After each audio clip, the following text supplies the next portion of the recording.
Good morning. Welcome to Park High School's 12th Annual Veterans Day Ceremony. I am Cadet Airman Carson Rushmeyer. I will be today's Master of Ceremony. This year, as we pay tribute to our American soldiers, we also mark the 100th year since the end of World War I. Let us begin today's ceremony with the presentation of the colors. We will first pay tribute to the men and women of the Coast Guard and the Merchant Marines.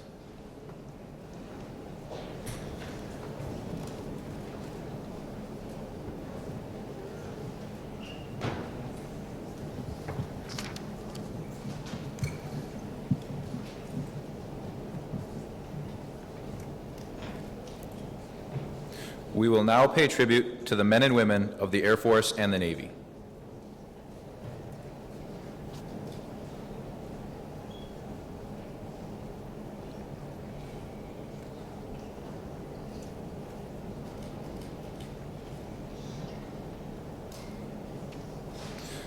Let us now pay tribute to our men and women of the Marine Corps and the Army.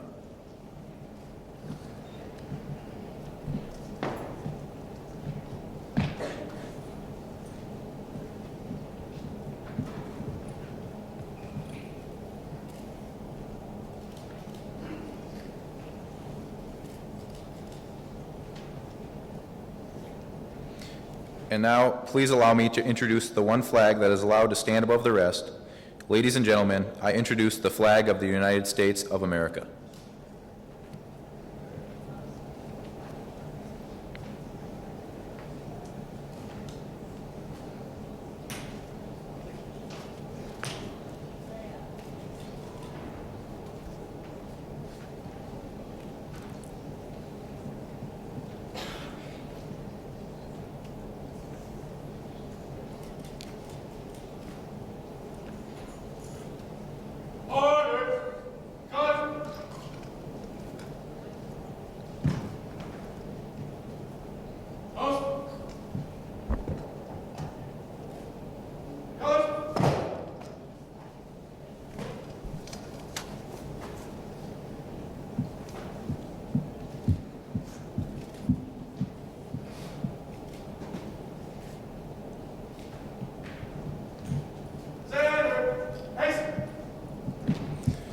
Will the audience please rise for the national anthem?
Ladies and gentlemen, as you can see, there is still one flag missing. The flag that takes this post is the POW flag.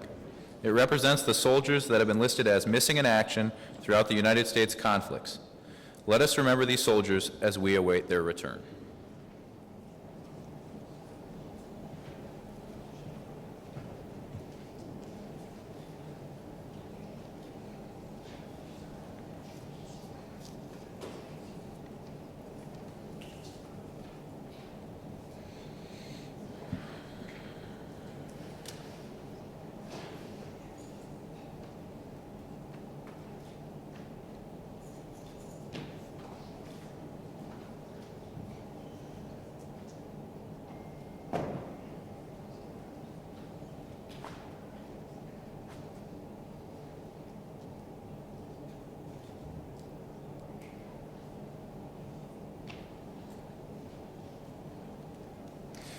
These flags represent the men and women who have answered the call to serve in order to secure and defend this great nation.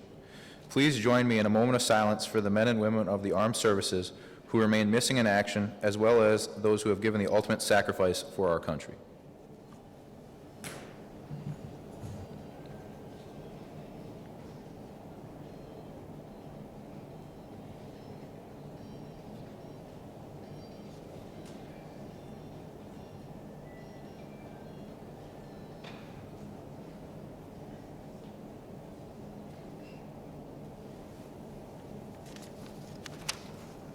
May they never be forgotten. The color guard is now dismissed.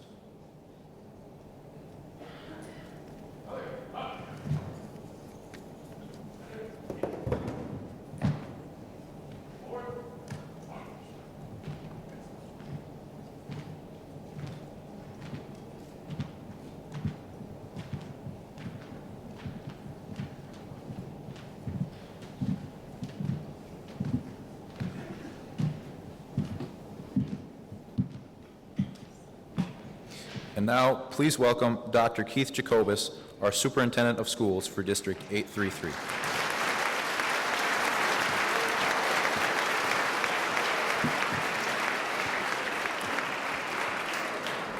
Thank you, Cadet Rushmeyer.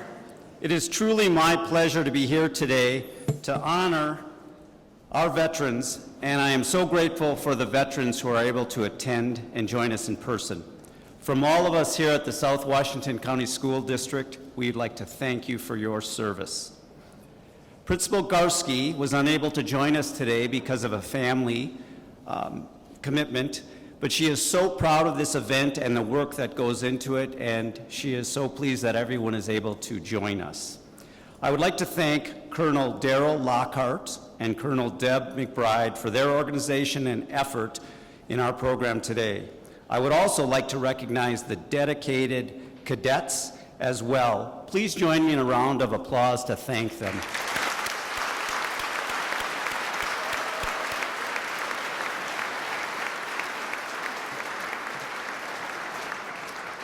At this time, I would like to introduce our special and distinguished guests. When I call your name, would you please stand and acknowledge the crowd? First, United States Senator Amy Klobuchar.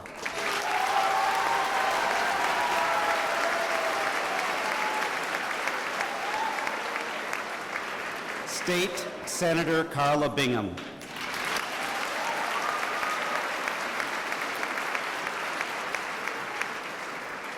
Mayor Myron Bailey.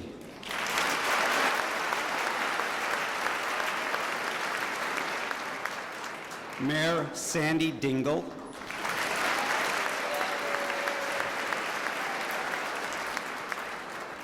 And our Assistant Superintendents, Mike Johnson, Julie Nielsen, and Christine Schaefer.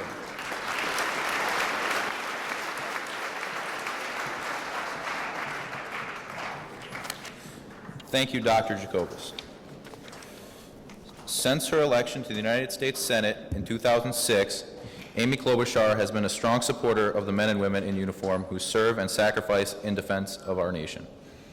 She has consistently reached across party lines to help our troops work to modernize GI Bill benefits, pass record increases in funding for veterans' health care, and improve mental health care for our nation's soldiers. In 2007, Senator Klobuchar helped pass legislation that created a national yellow ribbon reintegration program based on Minnesota's groundbreaking model. Earlier this year, she partnered with Republican Senator Tom Tillis, passing legislation to help veterans exposed to burn pits in Iraq and Afghanistan get the care they deserve. It is my honor to introduce our U.S. Senator, Amy Klobuchar.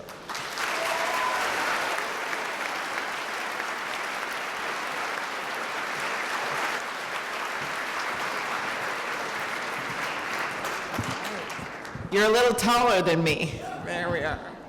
All right. Well, thank you so much, Cadet Rushmeyer, for that nice introduction. I'm enjoying this dark light. I told Senator Carla Bingham over there that I felt like we were at the Academy Awards. It's pretty cool.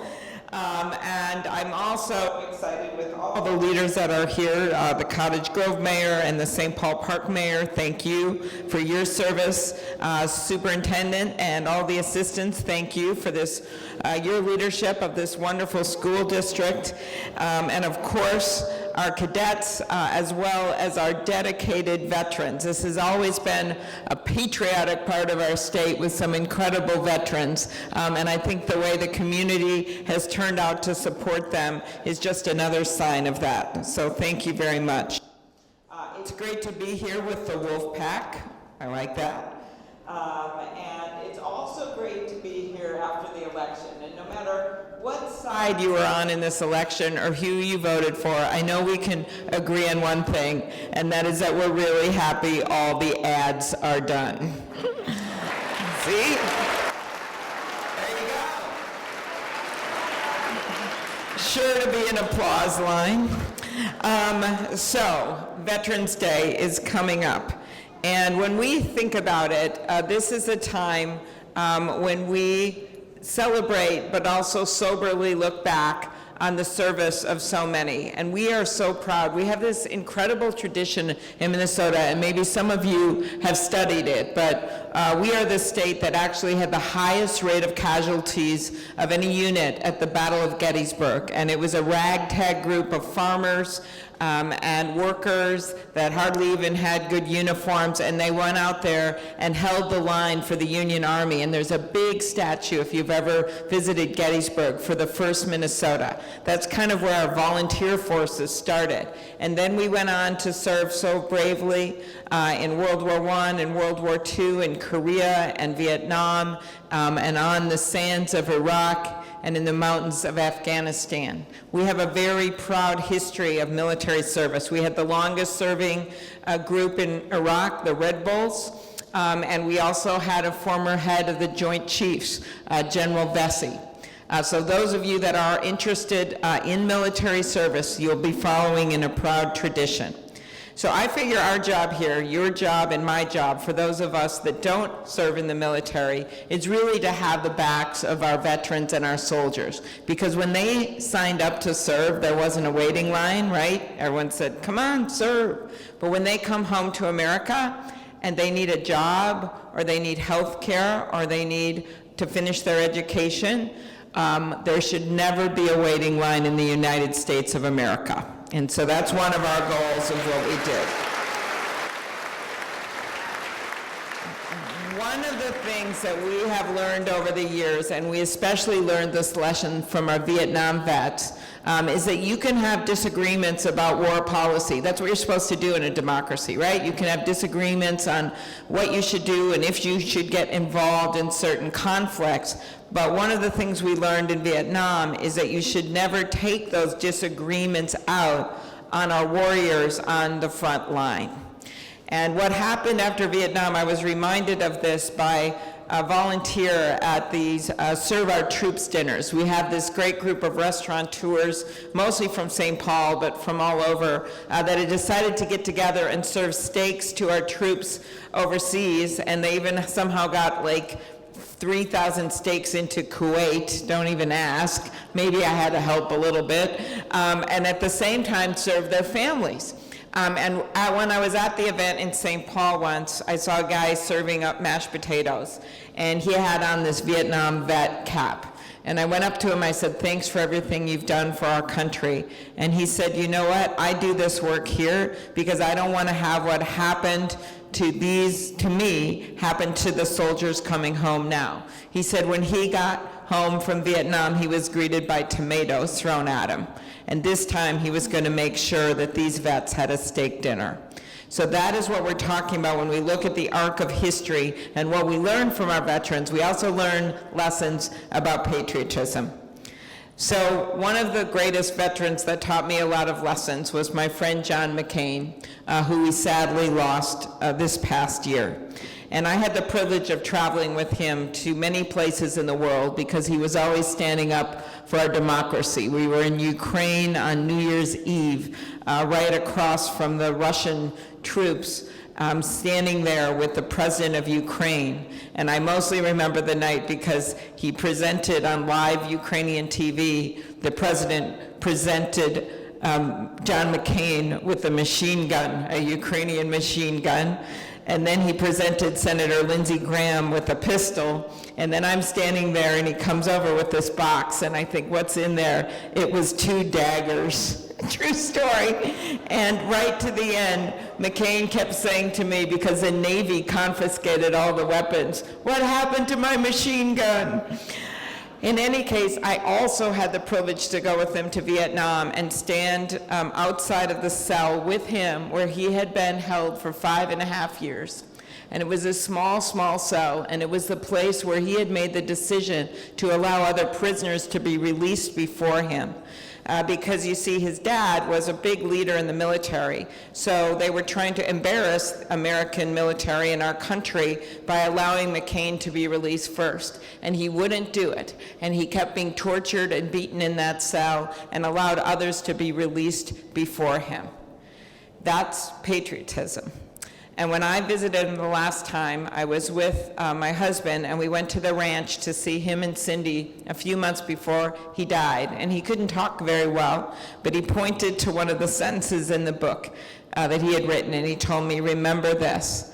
And the sentence read, there's nothing in life more liberating than fighting for a cause larger than yourself.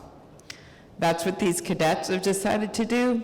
That's what many of you may decide to do in different ways. It doesn't have to necessarily be in military service, right? You can go into business, but then volunteer on the side. You can try to go to graduate school and discover a cure for cancer. You can be a firefighter or a police officer. You can be a teacher, like the great teachers that you have in this school district. And guess what? You might even run for office one day and end up in the United States Senate. So I will end with this little story about our veterans, because many of them, I was with the head of the honor flights last night, and he came up with this great idea to bring our World War II veterans and now many of our Vietnam veterans to visit that World War II memorial in Washington, D.C. And I hope one day you will all see it if you haven't seen it yet. And some of these veterans, it was the first and the last time that they would ever see this memorial because they were in their 70s and 80s and 90s. And we greeted them when they got back one day at the airport in the Twin Cities. And they all had gotten up at like 4 in the morning, they get on the flight, they get out, they look at all the memorials, they meet with elected officials, and then they come back. And this was at about 10 at night. And they had a polka band playing kind of near where the luggage carousel was. And this old vet, and they all, by the way, get off of the plane, and many of them in wheelchairs with walkers, tears coming down their faces. They're greeted by hundreds and hundreds of their family members holding up balloons and signs welcoming them home. So I'm standing by the polka band, and this old guy comes up to me, and he goes, "Senator, can I have this dance?" And I said, "Oh, yes, maybe." And then the polka band stopped playing, and I go, "Oh, we'll have to take a rain check." And he said, "I'm 85. And then he said, "You know what? I think we should dance anyway." And he started singing that old song, "You're just too good to be true." A lot of you students may not know that song, but your parents would. And so he said, "I can sing." And he started singing that song, and we danced and danced around the luggage carousel. And I thought to myself that day, that's what our veterans deserve every single day. They deserve to have balloons and signs waiting for them wherever they arrive, and they deserve to dance with their senator at the airport. So thank you for being part of that celebration of our veterans, and I'm just proud to be here today. Thank you, everyone.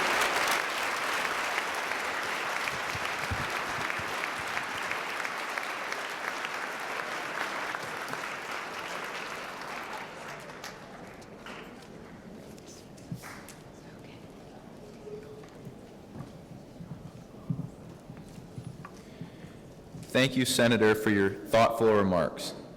And on behalf of Air Force JROTC Corps, MN 871, and Park High School, we would like to present you with a small token of our appreciation for your service to Minnesota and the United States.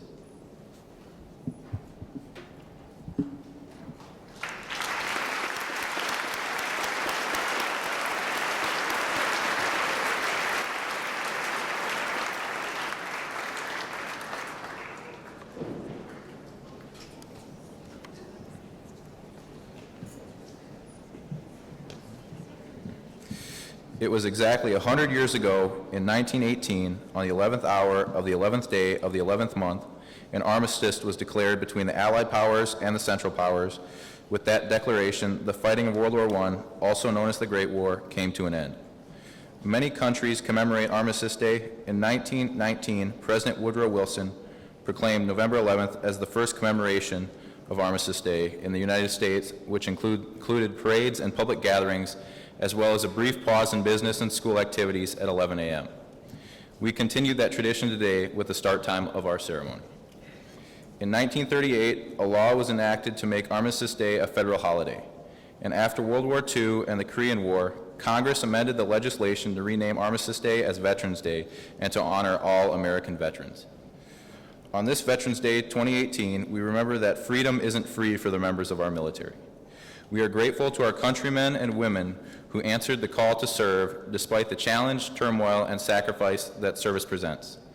Families and community groups such as Beyond the Yellow Ribbon have also experienced those sacrifices when a family member, friend, or neighbor answered the call to serve. These sacrifices and hardships give birth to the traits of the American soldier. At this time, I would like to welcome Ms. Oman, who will speak about the traits of the American soldier.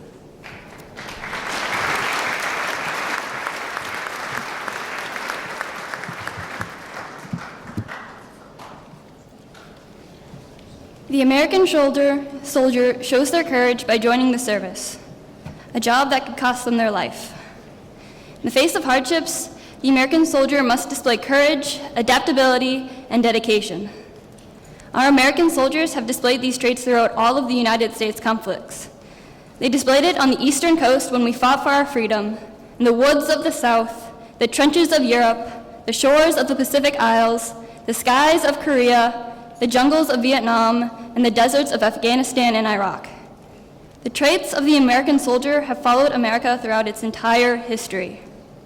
When the country sends out a call to serve, its citizens rise up in defense of their land and their ideals. The American soldier shows courage by joining their service. Every American soldier understands this when they take the pledge to serve their country. Adaptability is huge in the military.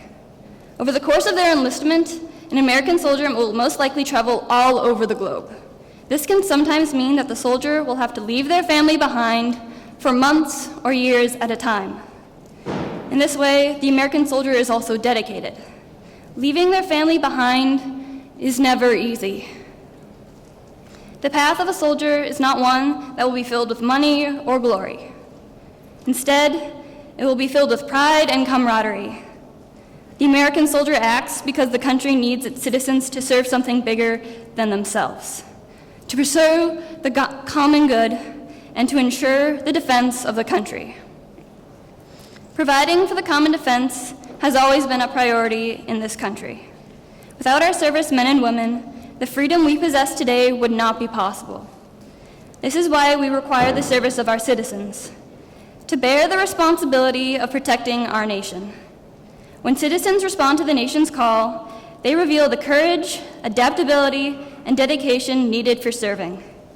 Once a soldier leaves the military, they will continue to display these traits. You can take the soldier out of the military, but you can't take the military out of the soldier. So thank you, American soldiers, for protecting and serving the United States of America.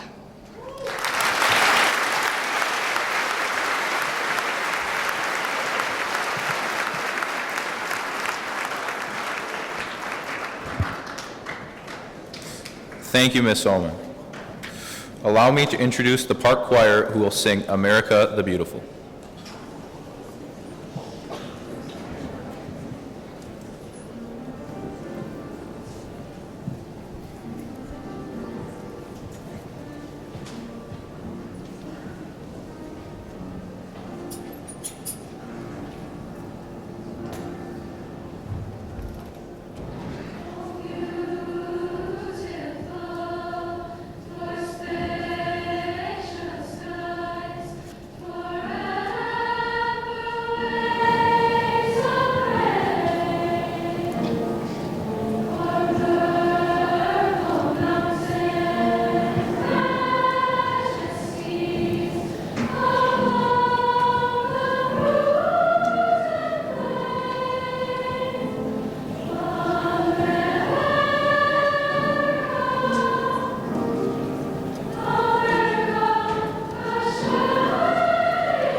Our rifle team is pleased to perform a rifle exhibition.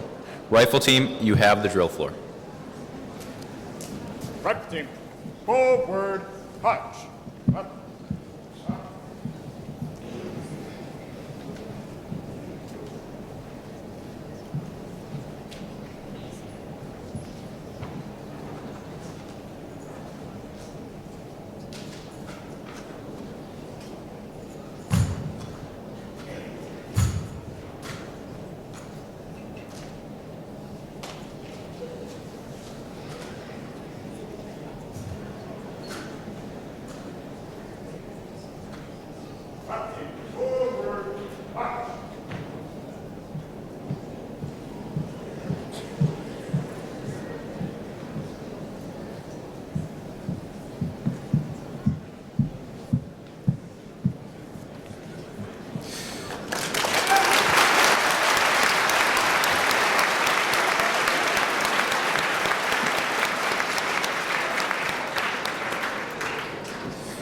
Next, I would like to introduce a veteran who is close to everyone at Park High School, our school's resource officer, Officer Adam Pelton.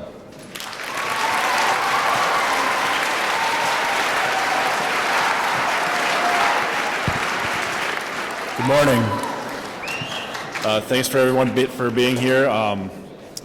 The mayor's here. I promise I'll try to keep the F words to a minimum. I'm doing my best. So a little bit about me. I'm the school resource officer here at Park High School. This is my first year at Park. I've been with the middle school for the last 2 years.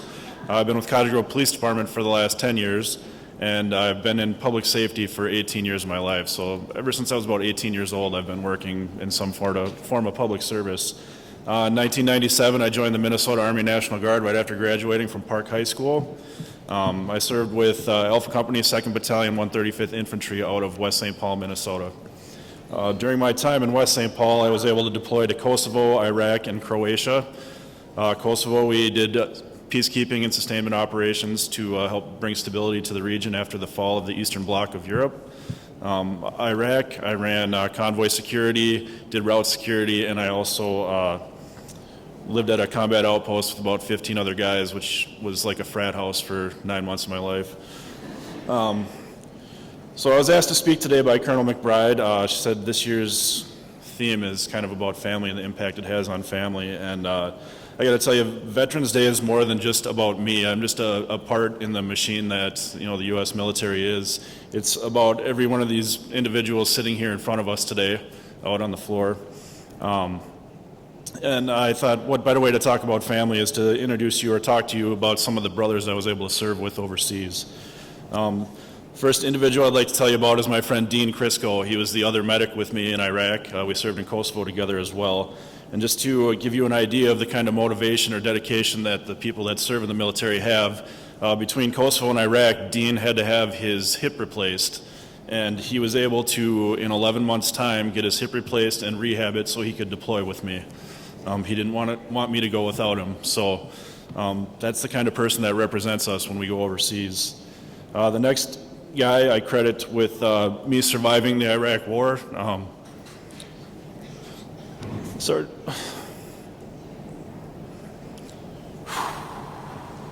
James Jones was my platoon sergeant. His leadership and mentorship of me, I credit with keeping me alive. J.R. Salzman, excuse me, he was a professional lumberjack before we went. While we were there, he was wounded pretty significantly. He lost his right arm from the elbow down. He came home and went right back into log rolling and won another world championship. He did not let that set him back, and today he does woodworking. The one name I'd like you to take away from today is Sergeant Nicholas D. Turcott from Maple Grove, Minnesota.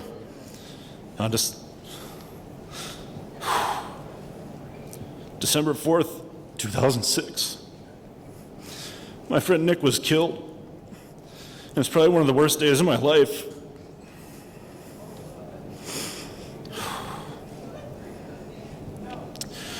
Every day I wear a bracelet since he's died with his name on it, and I carry him with me.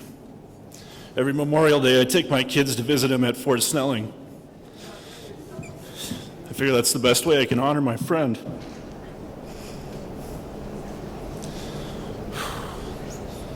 February 7th, 2007 was another difficult day for me. My friend John Peterson was wounded by an IED. And being the platoon medic, it was my job to take care of him. And I'll never forget arguing with him on the side of a road waiting for a helicopter to come and pick him up whether or not he'd be able to play baseball again. That was our whole conversation. He wasn't worried about that he was bleeding, that he was hurt. He was worried about playing baseball, which he wasn't very good at anyway. So, these are just a few of the thousands of service members that have served our country, those that are presently serving, those that served with me, and those that served before me. At the end of the day, it's not about the mission or all the other noise that comes along with large-scale conflict. It's about the men and women to the left and right of you, and to me, that's family. Thank you.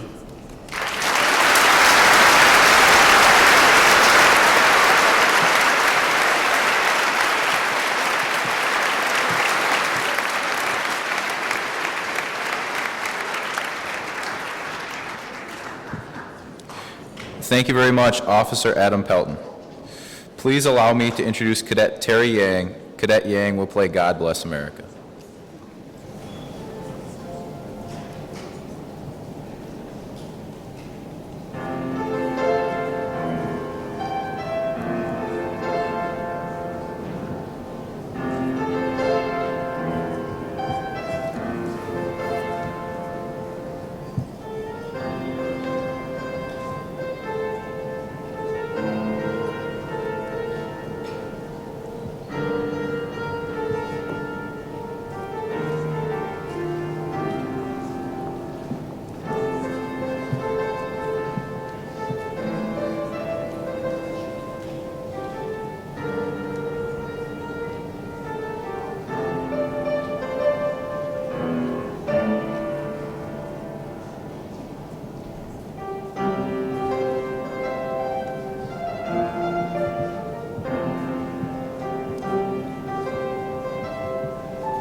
Now, as we conclude today's ceremony, I would like to thank each of you for being part of our commemoration, and I especially thank each of the service members present for your service. Please join me in a round of applause for our veterans.